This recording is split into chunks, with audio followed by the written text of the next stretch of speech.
This was my contention when I called out Mayor of Baguio City, Benji Magalong, when he was issuing blanket statements implying that all congressmen in this house are corrupt. By all means, Mista, call out corruption. That is both a responsibility and a moral duty. Tutulungan kita.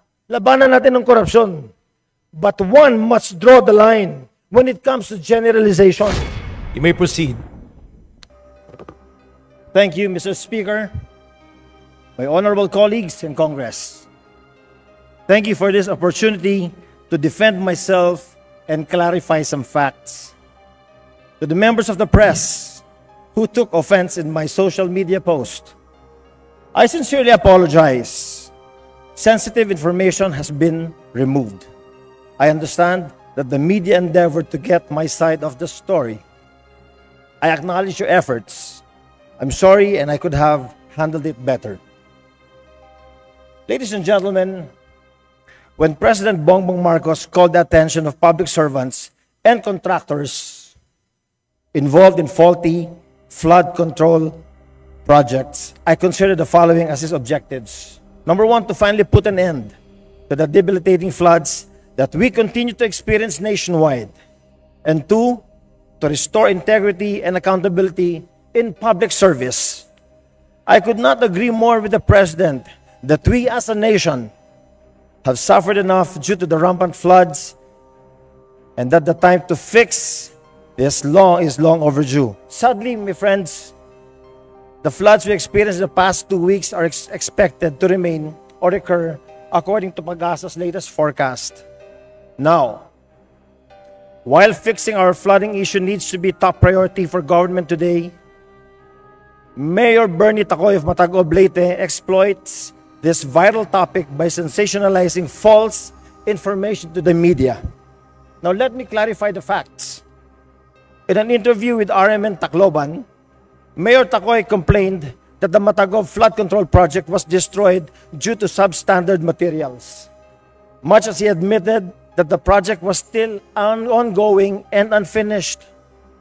This fact somehow got lost in translation as articles and posts were written on the same subject. To set the facts straight, we asked the DPWH, 4th District of Leyte, and they clarified that the reason why the flood control wall was damaged is because the project is still ongoing. Hindi pa po tapos. Nagsimula ang proyekto in February of this year at matatapos pa lang sa Nobyembre. Kakatapos pa lang po ng kalagitnaan ng paggawa ng flood control na yan. And I will explain later why this is very critical. But second, Mayor Tacoy complained that the LGU was not consulted.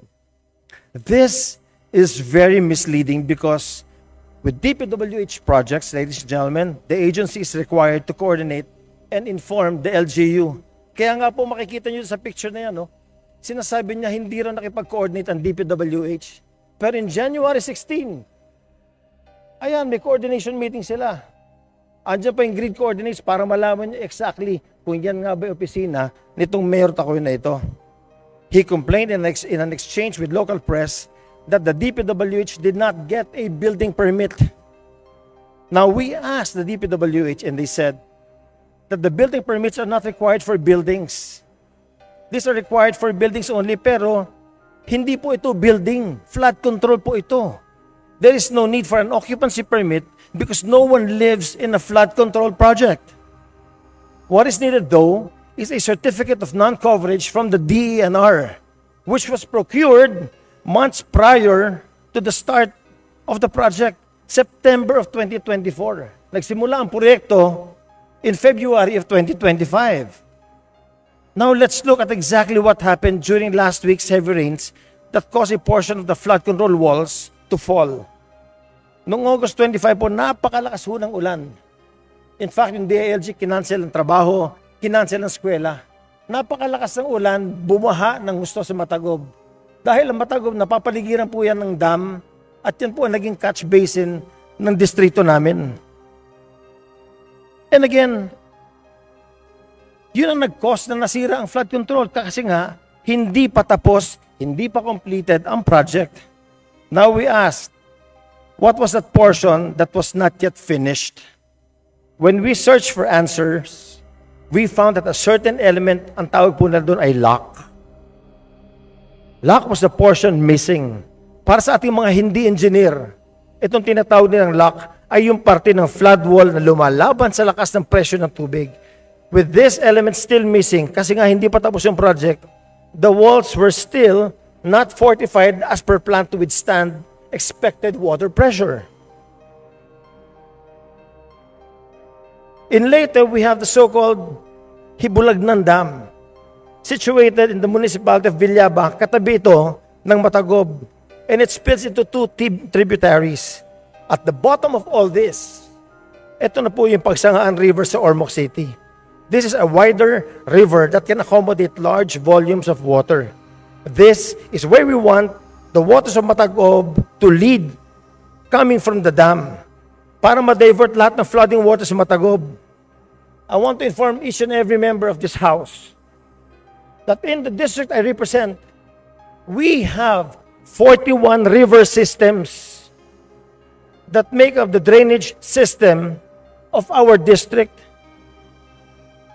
Napakalaki.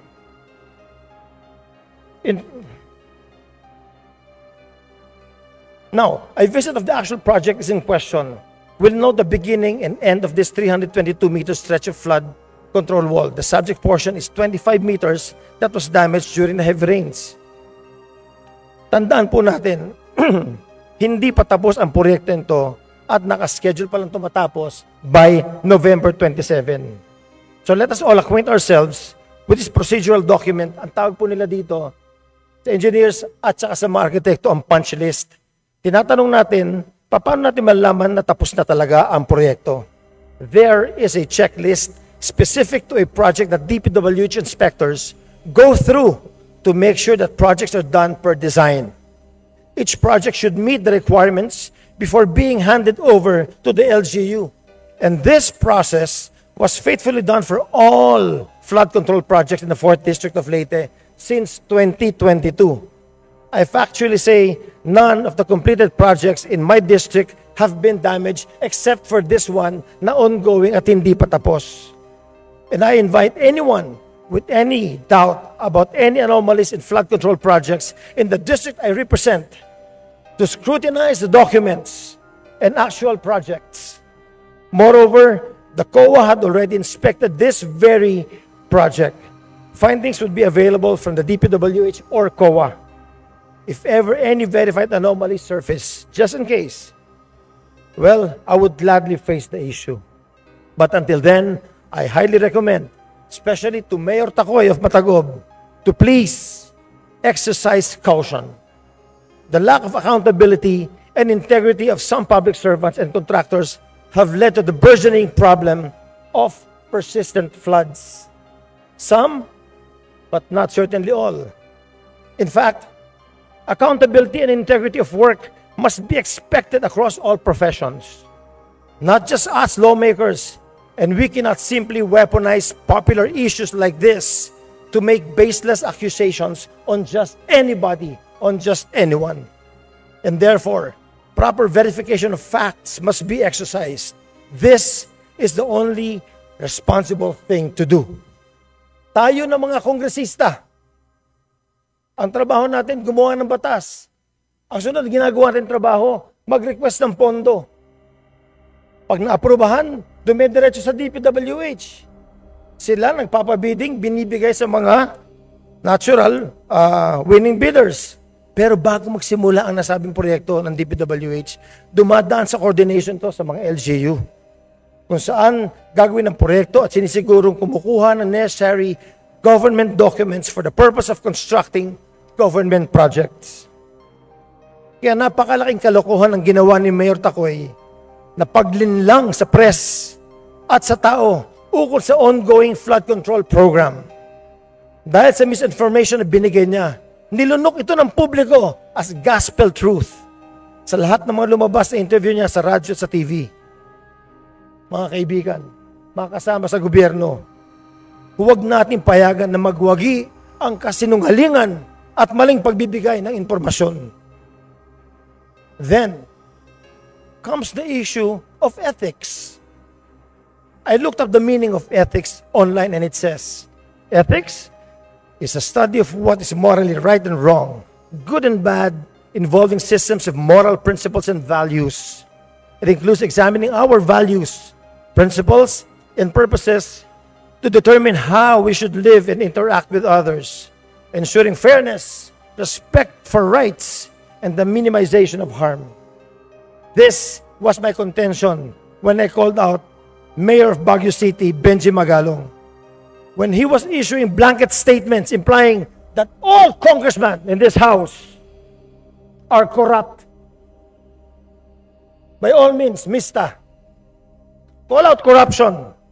That is both a responsibility and a moral duty. Tutulungan kita. Labanan natin ng korupsyon. But one must draw the line when it comes to generalization. It is responsible to make the fault of one. It is irresponsible to make the fault of one apply to all. Balikan po natin ang lamesa. Kung merong corrupt na mayor, tama ba sabihin natin na lahat ng mayor ay corrupt din? Of course not.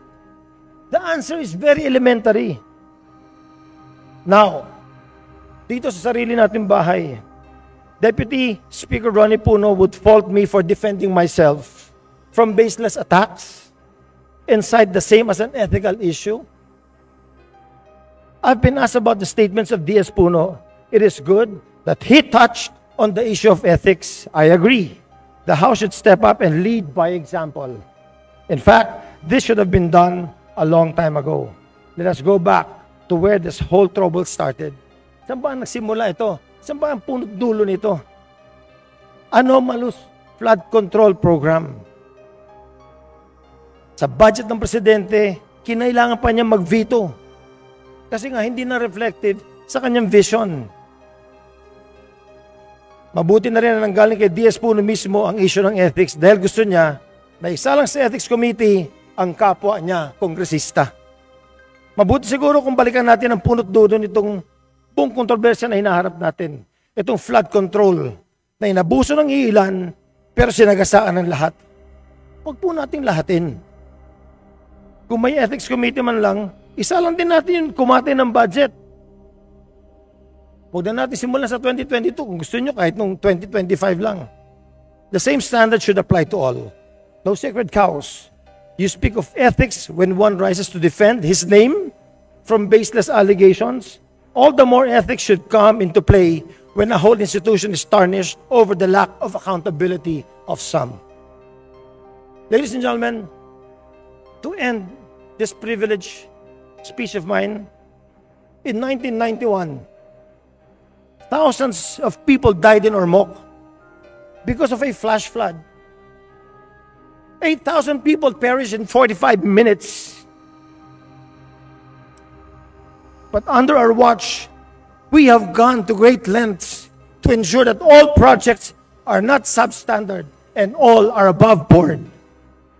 Prior to 2010, bago kami umupo sa Congress, marami kami naabutan na tulay na walang sapa, na walang tubig sa ilalim, pero nilagyan na lang ng tulay. Dear colleagues, no less than the President of the Philippines has called out and exposed the issue on flood control. Alam naman natin, sa puso at isip natin ang punot dulo ng lahat ng ito. Nasa konsensya na ng bawat isa sa atin kung tayo ay naging bahagi ng lahat ng usaping ito. Daghang kayong salamat, Mr. Speaker. Magandang hapon po sa lahat. Thank you. Thank you.